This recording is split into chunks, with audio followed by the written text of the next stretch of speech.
ओम नमः शिवाय, हर हर महादेव, जय महाकाल। कैसे हैं सब लोग? अगर आपके घर में बल की, बुद्धि की, विद्या की, धन की, सभी की जरूरत है, सभी की कमी है, तो मात्र छोटा सा उपाय आपको करना है। 1 दुर्वा और 3 शमी के पत्तों लेने हैं। आपके घर में अगर किसी भी तरीके का कोई दोष है, पितृ दोष है, तो खत्म होगा और साथ ही साथ आपकी जो भी मनोकामना विश है ना, वो पूरी जरूर होगी।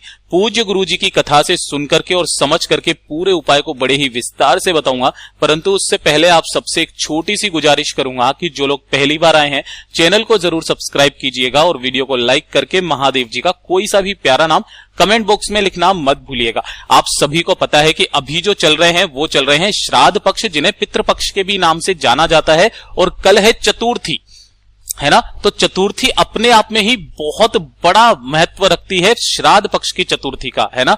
अगर आप इस दिन इस उपाय को करते हो ना, आपको दोगुने फल की प्राप्ति जरूर होती है। पूज्य गुरु जी ने जैसा बताया वैसा ही बताऊंगा। इस पूरे वीडियो के अंदर हम लोग 3 महा उपायों के बारे में बात करेंगे, जो कि आपकी सारी मनोकामनाओं की पूर्ति करेगा। बल, बुद्धि, विद्या, धन की अगर आपके घर में कमी है ना, तो वो भी लाएगा। सबसे पहले बात कर लेते हैं पहले वाले उपाय की तरफ। ध्यान से सुनना, समझने की कोशिश करना। जो पहला वाला उपाय है ना, ये किन लोगों को करना है? देखिए, अगर आपकी कोई मनोकामना है ना, कोई मनोकामना है, कोई विश है, कोई हृदय की बात है जो कि आपकी काफी समय से पूरी नहीं हो रही है ना, तो श्राद्ध पक्ष के अंदर जो व्यक्ति इस उपाय को करता है ना, यकीन मानिए उनके जो भी पितृदेव होते हैं वो उनकी सारी मनोकामनाओं की पूर्ति करते हैं। साथ ही साथ मेरे देवादिदेव महादेव जी का भी आशीर्वाद उन्हें प्राप्त होता है। पूज्य गुरुजी ने साफ अपने शब्दों में ये वाली चीज बोली थी। ध्यान रखना कैसे करना है। आपको लेनी होगी दुर्वा। अब भैया कितनी दुर्वा चाहिए? तो आपको लेनी है 5 दुर्वा। कितनी लेनी है? 5 दुर्वा। ध्यान रखना, पांचों की पांचों जो दुर्वा लोगे ना, वो 3 गांठों वाली होनी चाहिए। 1, 2, 3, इस तरीके से आप देखना, 3 गांठों की दुर्वा होनी चाहिए। कितनी दुर्वा? 5 दुर्वा आप ले लेना, ठीक है। उसी के साथ में आपको लेने होंगे कितने? 3 शमी के पत्ते। कितने शमी के पत्ते? 3। ध्यान रखना, ये एक शमी का पत्ता नहीं है, आपको यहां से तोड़ना है, जो मैंने गोले में बनाया है ना, यहां से तोड़ना है और इसको पूरा एक शमी का पत्ता मानना। ऐसे आपको 3 शमी के पत्ते चाहिए। एक लेना है आपको दीपक। ध्यान रखना, दीपक कौन सा चाहिए? गाय माता का घी भरना इसके अंदर, और जो बत्ती लगाओगे वो लगाओगे गोल बाती। कौन सी? गोल बाती लगाओगे, ठीक है। ये दीपक भी तैयार हो गया, और इसी के साथ में ले लेना 1 लोटा शुद्ध जल अपने घर का। ध्यान रखना, इस जल के अंदर आपको कुछ भी नहीं डालना है, सिर्फ आपको 1 लोटा शुद्ध जल ले लेना है। इन सभी सामग्री को लेकर के सबसे पहले आप कहां पर पहुंचोगे? ध्यान से सुनना। सबसे पहले पहुंचोगे आप कहां पे? बेलपत्र पेड़ के पास में। इस उपाय को करना कब है? ध्यान रखना, इस वाले उपाय को सुबह नहीं, शाम को करना है आपको। शाम को, या फिर जो भी आपका प्रदोष काल होता है ना, प्रदोष काल जैसे कि सूर्यास्त के आधे घंटे पहले और आधे घंटे बाद का जो समय होता है, प्रदोष काल कहलाता है। तो आपको प्रदोष काल के समय इस उपाय को करना है। आपको क्या करना है? जैसे ही आप बेलपत्री के पेड़ के नीचे जाएंगे ना, सबसे पहले तो यहां पर जो आप एक दीपक लेकर के आए हो, उस दीपक को यहां पर प्रज्वलित कर देना, है ना। ओम नमः शिवाय, श्री शिवाय नमस्तुभ्यम का स्मरण करते हुए यहां पर इसकी जड़ों में समर्पित कर दिया। आपको जल और जो भी चीजें लेकर के आए हो यहां समर्पित नहीं करना, सिर्फ दीपक यहां पर लगा देना, और लगा देने के पश्चात सीधे पहुंच जाना देवादिदेव महादेव जी के मंदिर शिवलिंग के पास में, ठीक है ना। यहां क्या करोगे? उत्तर दिशा, नॉर्थ डायरेक्शन की तरफ मुंह करके खड़े हो जाना।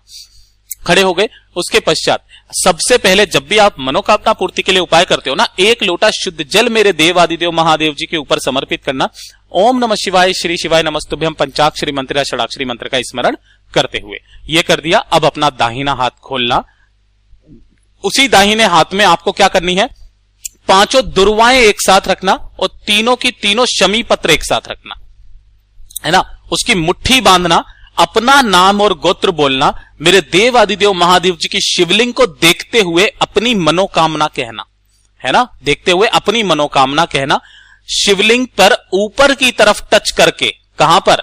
इस शिवलिंग से आपको अपना हाथ टच करके एक बार, और कहां पर आपको समर्पित करनी है? गणेश जी के चरणाविंद में समर्पित करनी है। ये शब्द थे गुरुदेव के।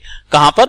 गणेश जी के चरणाविंद में आपको वो पूरी की पूरी चीजें, 5 दुर्वा और 3 शमी के पत्ते, गणेश जी को समर्पित करने हैं। और उसके पश्चात आप जब वहां से बाहर आएंगे तो एक बार शिवलिंग को घूम करके जरूर देखिएगा, पलट करके देवादिदेव महादेव जी से विनती करना मेरी मनोकामना जल्दी से जल्दी पूरी करें और वापस चले जाइएगा।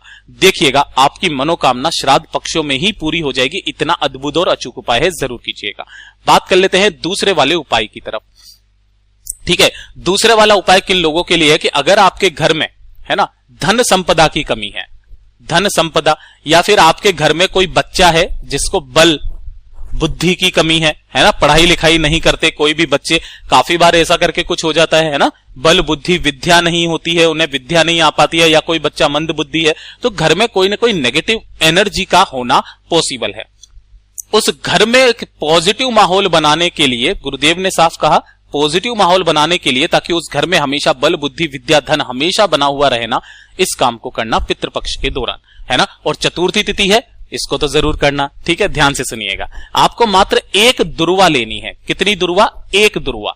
वो एक दुर्वा भी जो लोगे वो भी लोगे 3 गांठों वाली, है ना, 3 गांठों वाली एक दुर्वा लेना। उस दुर्वा को आपको क्या करना है, आपके पानी पीने का जो स्थान है ना, जिसमें से आपके सभी लोग पानी पीते हैं, चाहे वो आपका आरओ सिस्टम हो चाहे कुछ भी हो, जिसमें से आप पानी पीते हो ना, उस वाले मटके से आपको टच करवाना है ना। उस मटके से क्या करना है? टच करवाना है। टच करवाने के पश्चात ओम नमः शिवाय मंत्र का स्मरण करते रहना है। और टच करवा देने के पश्चात आपको इसी दुर्वा को लेकर के आपके पूरे घर में आपको फिर जाना है, घूम जाना है, बाथरूम शौचालय को छोड़ करके। घूम गए, घूम करके आपको 1 लोटा शुद्ध जल लेना है और उस एक दुर्वा को लेकर के पहुंच जाना देवादिदेव महादेव जी के मंदिर शिवलिंग के पास में, है ना। यहां पर आपको उत्तर दिशा नॉर्थ डायरेक्शन की तरफ मुंह करके खड़े हो जाना। सबसे पहले उस एक दुर्वा को देव आदिदेव महादेव जी के ऊपर समर्पित करना, ऐसे, है ना, समर्पित करते, डंडी रहेगी आपकी तरफ, इस तरीके से समर्पित करना। और उसी के ऊपर आपको 1 लोटा शुद्ध जल मेरे देव आदिदेव महादेव जी को समर्पित करना, अवधूतेश्वर महादेव जी के नाम से, अवधूतेश्वर महादेव जी के नाम से। एक बार बस इस उपाय को कर लीजिएगा, आपके घर की सारी समस्याएं खत्म। आपके घर में हमेशा बल बुद्धि विद्या धन हमेशा बना हुआ रहेगा। बहुत अद्भुत उपाय है, जरूर कीजिएगा। बात कर लेते हैं इस वाले वीडियो का सबसे अंतिम उपाय। देखिए, अभी चल रहे हैं श्राद्ध पक्ष, जिन्हें पितृपक्ष भी कहा जाता है। अपने आप में ये पितरों को समर्पित होते हैं, ये जो 16 दिन होते हैं, ठीक है ना। एक काम जरूर करना, अपने पितरों को प्रसन्न करने के लिए अपने पितृ के नाम का महादेव जी के मंदिर में आपको एक दीपक लगाना है। कैसे करना है? आपको लेना है एक पीपल का पत्ता। किसका?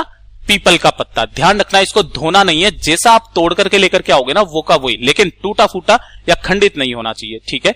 आपको एक पीपल का पत्ता लेना है और अपने घर पर आपको इस तरीके से एक आटे का दीपक लगाना है ना। अब वो आटे का दीपक कैसा होना चाहिए वो ध्यान से सुनिएगा। आप चाहो तो ऐसा बना लो, ऐसा बना लो, ऐसा बना लो, ऐसा बना लो, कोई दिक्कत नहीं है।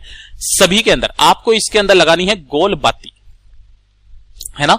क्या लगानी है? गोल बाती। और इसके अंदर भरोगे गाय माता का घी, गाय का घी, ठीक है ना। और इस दीपक को लेकर के आपको पहुंच जाना है देव आदिदेव महादेव जी के मंदिर में। जैसे ही आप यहां पर पहुंचोगे तो ये जो बाहर चौखट है ना, आपको पूजा अर्चना जो करनी है वो कर लेना, कोई दिक्कत नहीं है। लेकिन चौखट पर जैसे आप अंदर की तरफ घुसते हो तो जो आपका सीधा हाथ है ना, ये वाला, आपको इस जगह पर अपने पितरों के नाम से यहां पर आपको एक दीपक लगा देना है। यानी कि आप अपने पितरों की तरफ से महादेव जी को एक दीपक यहां पर जो व्यक्ति लगा देता है ना, आप अपनी तरफ से नहीं लगा रहे हो, आप अपने पितरों की तरफ से आप लगा रहे हो महादेव जी के लिए दीपक। और ये वाला जो भी पुण्य फल होता है ना, ये सीधे आपके पितरों को मिलता है। जब पितृ प्रसन्न होते हैं वो आपको आशीर्वाद देकर के जाते हैं।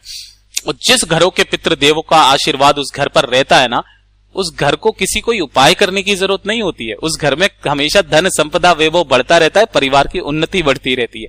ये चीज ध्यान रख लेना। उस परिवार को कभी भी पितृदोष नहीं लगता है। श्राद्ध पक्ष के अंदर जितनी बार हो सके इस वाले उपाय को जरूर करना। पूज्य गुरुजी ने कहा वैसा ही मैंने आपको बताया।